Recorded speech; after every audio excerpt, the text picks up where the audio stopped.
오늘 교회 일꾼으로 임명받으시고 또 이렇게 졸업과 진급을 앞둔 모든 학생들 위해 주님의 복이 임하길 간절히 소망합니다. 우리 졸업과 진급 그리고 임명이라고 하는 것이 사실 우리 인간의 삶과 굉장히 민첩한 관련이 있습니다.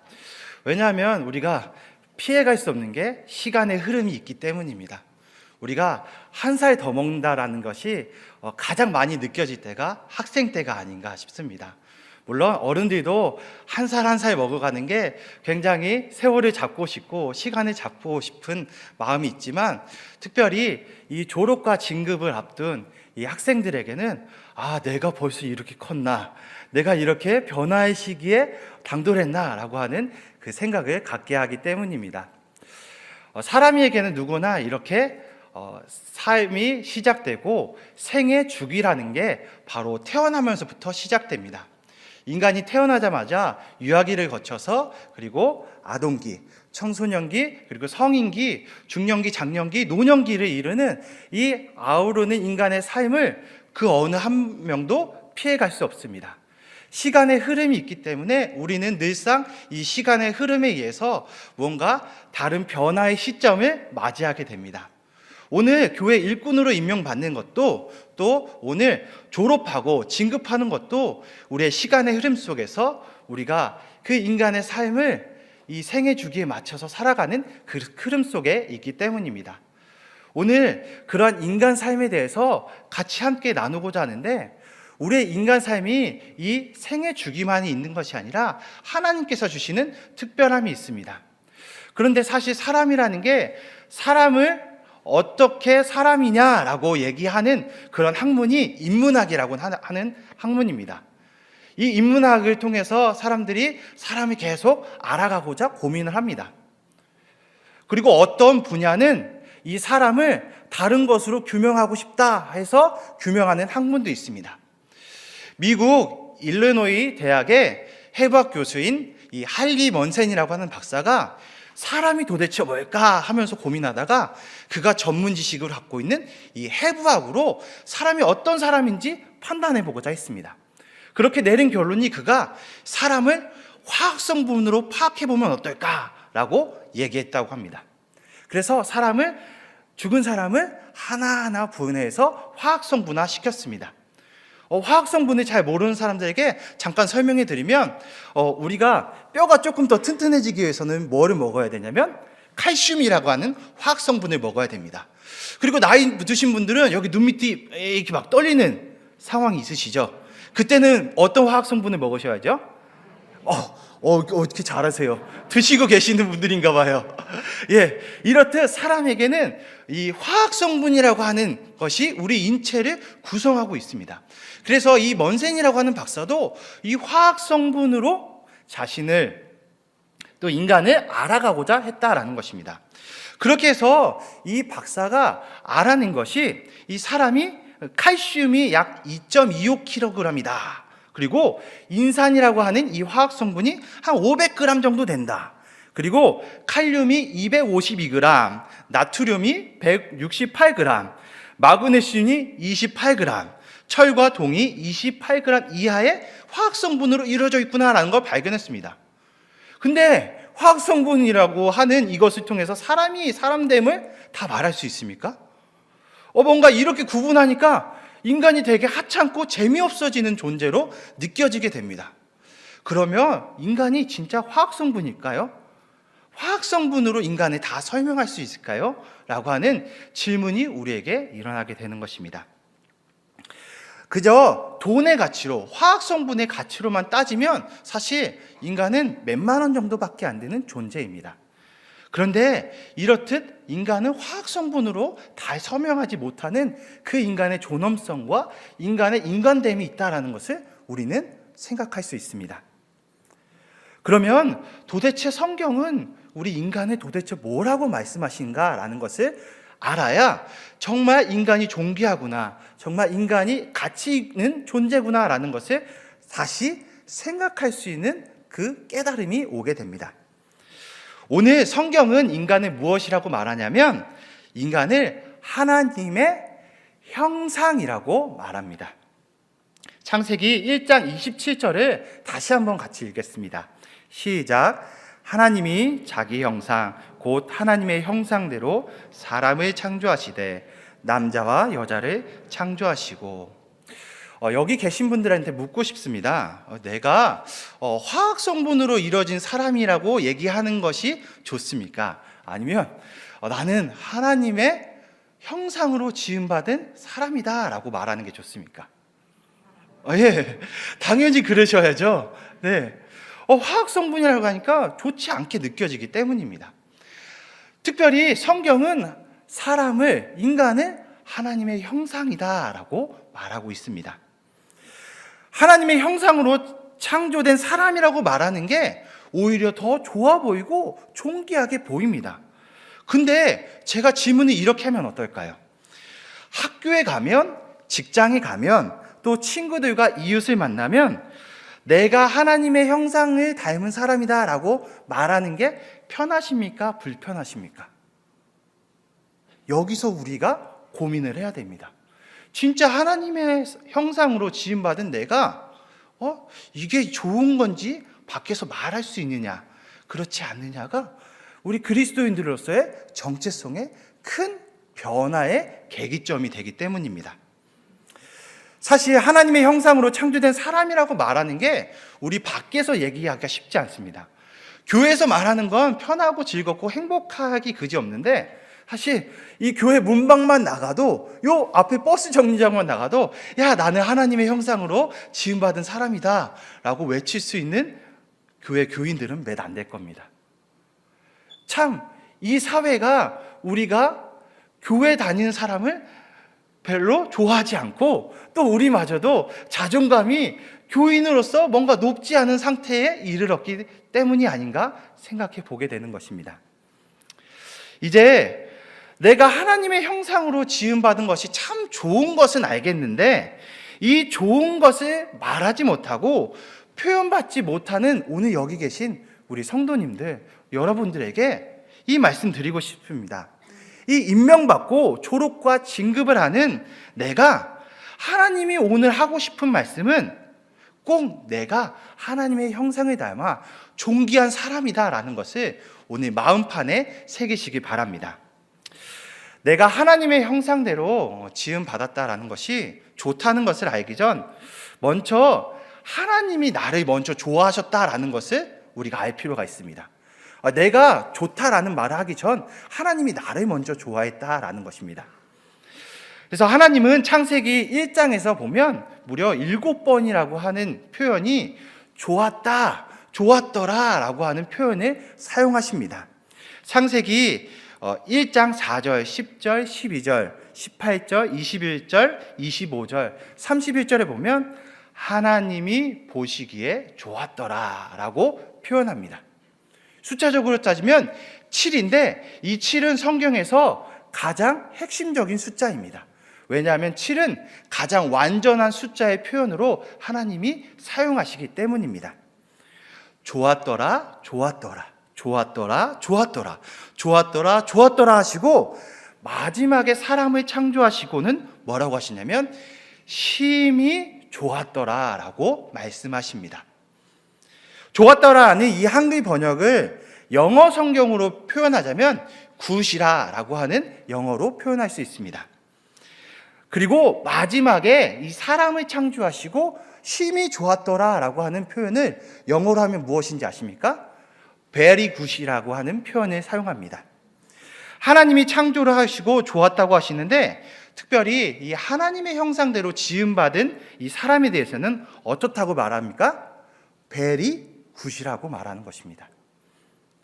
이는 사람이 보기에 좋은 것이 아니라 이 거룩하시고 전능하신 하나님께서 보시기에 매우 좋았다라고 하는 이 뜻이 숨겨져 있습니다. 그러기에 이 세계는 하나님의 놀라운 이 조화와 아름다움이 넘쳐난 세계가 바로 하나님의 창조 세계다라는 것입니다. 여러분들 혹시 아침에 일어나서 거울을 다들 보십니까? 거울에 비친 내 모습이 혹시 좋다고 생각하십니까? 네, 다들 그런 경험 안 하십니까? 딱 씻고 나서 거울을 딱 봤을 때 너무 멋있어 보여, 너무 예뻐 보여, 이렇게 생각 안 하시냐라는 것입니다. 씻고 나서 그 모습에 자신이 반하는 모습이 있을 것입니다. 이때 이 좋은 모습이 바로 하나님의 형상을 닮은 나의 존재다라고 생각하시면 된다라는 것입니다. 바로 하나님께서는 하나님의 형상대로 지은 내 자신을 이처럼 보고 계시다라는 것입니다. 내가 나를 봤을 때 너무 좋게 보이고 아름답게 보이고 멋있어 보이는 것처럼 하나님이 그 전에 이미 나를 그렇게 좋아 보이게 만드셨고 그렇게 창조하셨다라는 것입니다. 그런데 혹시 거울을 보면 하나님이 심히 보기 좋았다라고 말씀하시는데 내가 나를 보기에 심히 괴롭더라 이렇게 하고 있진 않냐라는 것입니다. 그런 분들은 오늘 다시 생각해 주셨으면 좋겠습니다. 거울을 보면 내 자신 너무 못생겼어, 내 얼굴을 보면 정말 별로야 라고 생각하신다면 이건 나를 지으신 하나님을 슬프게 하는 일일 것입니다. 정말 보시기 좋게 지으신 하나님의 그 뜻대로 제대로 살아내지 못하는 그 한탄이 나에게 있다라는 것입니다. 지난 우리 다니엘 기도회 때 김희아 집사님의 간증을 우리가 들었습니다. 그분이 외모적으로 보기에는 누가 봐도 우리가 다른 사람과 똑같이 생기지 않았습니다. 그분이 다르게 생겼습니다. 근데 사람들은 그 얼굴을 보고 못생겼다, 뭔가 나쁘다라고 하는 그 나쁜 이야기를, 또 나쁜 마음을 가지게 됩니다. 그런데 실제로 김희아 집사님은 어떻게 얘기하셨습니까? 자기 얼굴을 굉장히 매력적으로 보인다라고 얘기하셨습니다. 그것이 가능했던 이유가 하나님의 형상을 자기가 닮은 사람이라는 것을 그분이 아시고 깨달았기 때문입니다. 주님으로 이름으로 사랑하는 여러분들, 하나님께서는 여러분들을 보시기에 좋았다 정도가 아니라 뭐라고 하셨습니까? 심히 좋았다라고 표현하십니다. 베리 굿으로 여러분들을 지으셨다라는 것입니다. 이것을 믿으며 다시 자존감을 세우시는 우리 여러분들이 되시길 바랍니다. 하나님의 말씀인 성경은 이렇게 인간을 하나님의 형상이다라고 말씀합니다.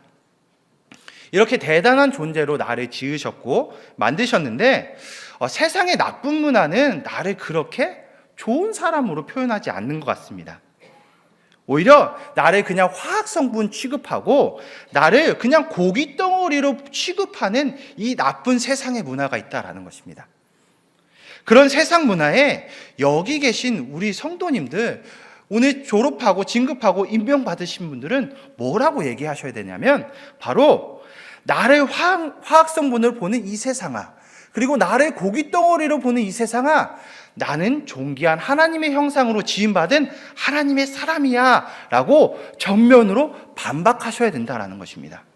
그렇지 않으면 우리가 계속 거기에 떠밀려서 화학성분화되고 그냥 고깃덩어리가 돼서 그냥 사는 게 의미가 없고 사는 게 재미없고 사는 게 무슨 의미인가 하면서 그저 우울증과 강박증과 조울증과 여러 정신적인 질병에 시달리며 살 수밖에 없다라는 것입니다.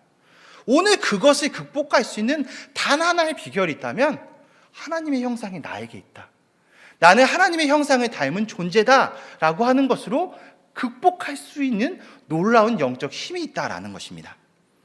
이렇듯 하나님을 알면 또 내 존재의 존엄성을 제대로 인식하게 되는 것입니다.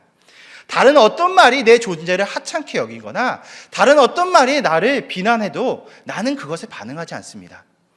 전능하신 하나님이 나를 지으셨고 전능하신 하나님이 나를 붙잡고 계시는데 내가 무엇을 두려워하겠습니까? 바로 그것이 있기 때문에 우리가 그 모든 아픈 말도 이겨낼 수 있다라는 것입니다. 여러분, 나를 이렇게 존귀하게 만드셔서 하나님이 나를 목적이 있는 사람으로 살아가는 사람을 일컬어서 뭐라고 하냐면 오늘 말씀에서는 복 받은 사람, 복 있는 사람이라고 말씀합니다. 자, 따라해 보겠습니다. 나는 복 받은 사람이다. 나는 복 있는 사람이다. 여러분들은 복 있는 사람들입니다. 여러분들은 복받은 사람들이라는 것입니다. 이것을 꼭 잊지 말아야 할 것입니다.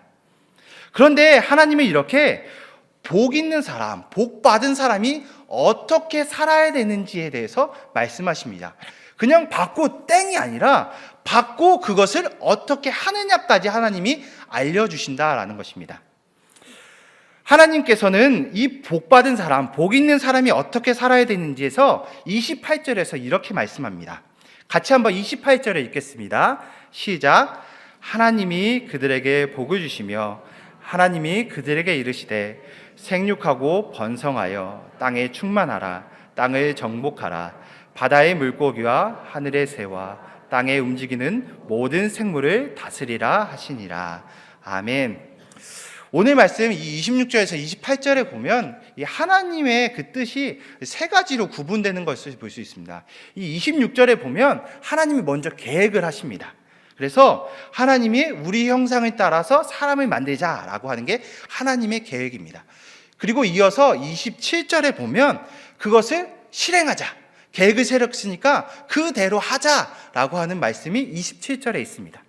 그것을 실행하시고 그리고 28절에 보면 그 계획과 실행하시는 그 상황에서 사람들에게 뭘 주시냐면 복, 이 복이라고 하는 것을 주신다라는 것입니다. 이렇게 계획을 실행하신 후에 하나님은 특별히 사람한테 복을 주신다라는 것입니다. 하나님의 사람을 창조하시고 그 계획을 하고 실행하신 후에는 인간에게 복을 주시는데 그 복을 오늘 말씀에서 세 가지로 나누어 볼 수 있습니다. 첫 번째, 생육하고 번성하여 땅에 충만하라라고 하는 그 복이었고, 두 번째로는 땅을 정복하라라고 하는 복이었고, 세 번째로는 이 모든 생물을 다스리라라고 하는 복입니다. 그래서 하나님은 우리에게 복을 주실 때 이 세 가지 복을 모든 만인에게, 모든 하나님의 형상을 닮은 사람들에게 주셨다라는 것입니다. 그런데 우리는 이 세 가지 복을 잘 모릅니다. 잘 그동안 깨닫지 못했었고 이 복이 복됨을 누리지 못하고 살았다라는 것입니다. 이 복대로 살지 못해서 굉장한 어려움이 우리 안에 있다라는 것입니다. 하나님이 사람을 만든 이유는 사실 하나님의 형상인 사람으로 하여금 이 세계를 다스리려고 하는 이유가 이 세 가지 복에 같이 숨겨져 있다라는 것입니다. 그리고 그 복을 주시고 우리는 그 복대로 살아가시는 그 하나님의 계획이 있었다라는 것입니다. 그러므로 실제 우리가 살아갈 때 어떻게 살아가느냐? 바로 이 복대로 살면 그것을 하나님의 형상대로 제대로 삶을 누리면서 살아가는 사람이다라고 말할 수 있다라는 것입니다. 그런데 이 복을 주셨는데 그 복을 누리지 못하고 그 사실을 알지도 못하고 깨닫지도 못하고 우리는 삶을 살면서 뭐라고 얘기하냐면 하나님은 없는 것 같아. 아니, 하나님은 나를 이렇게 비참하게 만들어서 하나님 존재 자체 난 부인해 라고 우리가 말할 때가 많습니다. 온 우주를 통치하시는 하나님께서 사람에게 이 세계를 하나님의 뜻대로 다스리고 이끌어 가야 되는 존재로 그것으로 이미 할 일들이 참 많은데 내가 할 게 없다라고 원망하면서 불평하면서 지내고 있다라는 것입니다. 그러면 복을 받은 대로 누리는 삶이 아니다라는 것입니다. 오히려 행복하게 살 수 있는데도 불구하고 행복을 계속 놓치고 살아가는 삶이 계속 반복된다라는 것입니다. 그러면 이것을 성경은 뭐라고 말하냐면 불신앙의 모습이다라고 말하고 있는 것입니다. 오히려 하나님께서 나에게 주신 이 복, 생육하고 번성하여 땅에 충만하라, 땅을 정복하라, 모든 생물을 다스리라라고 하는 이 명령대로 살아가면 우리는 어떻게 할 수 있다라는 것입니다. 바로 행복한 삶을 누리며 살 수 있다라는 것으로 말씀하신다라는 것입니다. 오늘 이 세 가지 복에 대해서 다 말하기는 시간이 부족하여 두 번째 복에 대해서 조금 더 깊이 보기 원합니다. 두 번째 복을 우리가 보면 뭐라고 하면 땅을 정복하라라고 하는 복에 대해서 하나님 말씀하십니다. 그런데 이 정복이라고 하는 단어가 굉장한 오해를 불러일으킬 수 있는 단어입니다. 왜냐하면 정복이라고 하는 단어는 먼저 떠오른 것이 이 남을 착취하고 내가 가진 권력을 남용하고 또 내가 먼저 좀 이 땅을 차지해야겠다라고 하는 그런 나쁜 이미지, 부정적인 의미가 담겨져 있는 것처럼 보이기 때문입니다. 그래서 이 정복이라는 단어가 착취인가, 남용인가, 아니면 내가 먼저 땅을 차지함에 먼저 깃발을 꽂는 것인가 라고 오해를 불러일으킬 수 있기 때문입니다. 그런데 하나님의 말씀에서 이 정복이라고 하는 단어는 그런 단어가 아니라 오히려 동물들을 살피고 돌보며 먹이는 이 목자와 관련된 용어다라는 것입니다. 하나님께서는 이 정복하라라고 하신 것은 모든 피조물의 그 안녕을 확보하고 주어진 그 모든 약속에 충만하게 열매 맺는 이 세상의 평화를 의미하는 단어로 정복이라는 단어를 쓰셨습니다. 그런데 우리가 정복이라는 단어를 오해해서 내가 다른 남들보다 더 많이 갖고 남을 착취하며 그것을 남용하고 내가 더 많은 땅을 먼저 차지하는 것에만 정복이라는 생각을 가진다면 하나님의 뜻을, 그리고 하나님이 나에게 주신 복을 제대로 누리지 못하게 된다라는 것입니다. 오히려 내가 착취, 남용, 먼저 땅을 차지해야 된다라는 것에 집중하신다면 내가 기독교인 되려면 좀 멀었구나, 내가 진짜 예수 믿는 게 제대로 된 것이 아니구나, 내가 생각하며 다시 돌이키며 돌아오셔야 된다라는 것입니다. 왜냐하면 기독교인이라고 하는 그 용어 자체에 무엇이 담겨 있냐면 바로 예수님을 닮은 사람이라고 하는 그 의미가 함께 담겨져 있기 때문입니다. 그래서 내가 크리스천, 내가 기독교인이라고 생각하시는 분들이라면 내가 예수님 닮기 위해서 하나님께서 나에게 주신 이 세 가지 복을 제대로 이해하고 제대로 살아내시길 바랍니다. 오늘 늘 우리가 교회 오면 듣는 말 중에 하나가 있습니다. 바로 예수님 닮기 원합니다 라는 말을 우리 교회에서 많이 사용하고 또 설교 말씀을 통해서 많이 듣게 됩니다. 바로 예수님을 우리가 닮아가는 것이 인생의 최종적인 목적인데, 그런 예수님을 비유할 때 말하는 것 중에 하나가 예수님은 목자다라고 하는 표현이 성경에 자주 나옵니다.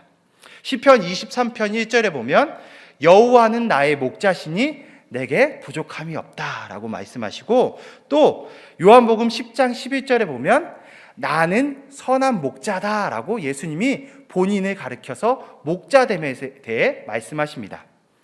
그런 목자됨의 그 예수님을 통해서 보면 만약 예수님께, 이 목자 되신 예수님께 정복하라라고 하는 이 말씀이 주어진다면 예수님은 그것을 어떻게 해석하시며 어떻게 그 말씀대로 살아가겠냐라고 했을 때 바로 그 양들을 위해서 자기 목숨을 내놓는 목자의 역할을 감당할 것입니다. 예수님은 자신의 삶을 희생하면서까지 이 목자의 삶을 제대로 정복의 단어의 의미를 부여하여서 그것을 삶으로 살아내실 거다라는 것입니다. 우리가 요한복음 10장 11절에 보면 나는 선한 목자라, 선한 목자는 양들을 위하여 목숨을 버린다 라고 말씀하셨습니다. 또 말씀을 이어서 보면 요한복음 10장 12절에 보면 삭구는 목자가 아니요 양도 제 양이 아니라 이리가 오는 것을 보면 양을 버리고 달아나니 이리가 양을 물어 가고 또 해치느니라 라고 말합니다. 진짜 목자는 양들한테 이리가 오면 양들을 보호하기 위해서 먼저 앞장서는 게 진짜 목자고, 삭구는 이 이리가 왔을 때 제 뒤에 빠져서 도망가는 게 삭군이라는 얘기입니다. 그럼 우리가 진짜 예수님을 닮았을 때, 진짜 예수님의 그 목자된 삶을 따라가고자 했을 때 우리는 어떤 모습을 취해야 되냐면 이리가 다가왔을 때 목자처럼 그 양들 앞에 서서 이리가 이 양들을 잡아먹지 못하게끔 우리가 보호하고 그것을 희생하는 희생을 감수해야 된다라는 것입니다. 그렇게 우리가 하나님께서 주신 이 창조의 복, 이 하나님께서 우리에게 하나님의 형상을 닮아서 주신 이 세 가지 복을 제대로 누리기 위해서는 바로 예수님 닮아 목자된 삶을 살아가야 된다라는 것으로 오늘 말씀을 통해서 우리가 깨닫길 원한다라는 것입니다. 그래서 하나님께서 우리에게 복을 주시며 땅을 정복하라라는 것은 어리석음의 정복이 아닌 우리 하나님이 주신 이 세계를 온전케 다스리며 평화의 왕으로 오신 예수님에 따라서 우리가 그 길을 똑같이 걸어가는, 그것을 닮아가는 것에 있다라는 것을 오늘 말씀해 주시고 계시는 것입니다. 오늘 이 말씀을 들으신 우리 귀한 교회 일꾼들과 또 오늘 졸업하며 진급하는 우리 귀한 다음 세대 위에 이 말씀 마음판에 새기시기 바랍니다. 그래서 예수님처럼 양을 지키기 위해서 목숨까지도 희생하는 삶을 우리가 살아야 되는구나, 그렇게 그것을 말씀에 다짐하면서 나아가시기 바랍니다. 사랑하는 성도님들, 우리는 하나님의 형상대로 창조된 사람들입니다. 그리고 하나님이 보시기에 심히 좋았다라고 말하시면서 우리가 지음받은 사람이라는 것입니다. 거기에 그치지 않고 세 가지 복을 부여받으며 생육하고 땅에 번성하여 땅에 충만하라, 땅을 정복하라, 모든 생물을 다스리라라고 하는 그 세 가지 복을 부여받은 사람입니다. 오늘 그 복을 받은 사람들로서 우리는 그 길을 가야 될 것입니다. 그 복을 받은 사람들을 일컬어 교회에서는 성도라라고 말합니다. 성도는 거룩할 성의 길도자라는 한자를 사용하고 있습니다.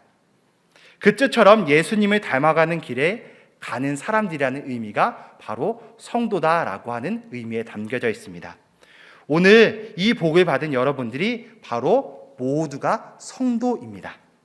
오늘 임명받고 졸업하고 진급하는 우리 귀한 여러분들에게 하나님께 그 복음 받은 사람으로서 그 성도의 삶을 계속 이어가시기를 간절히 축원합니다.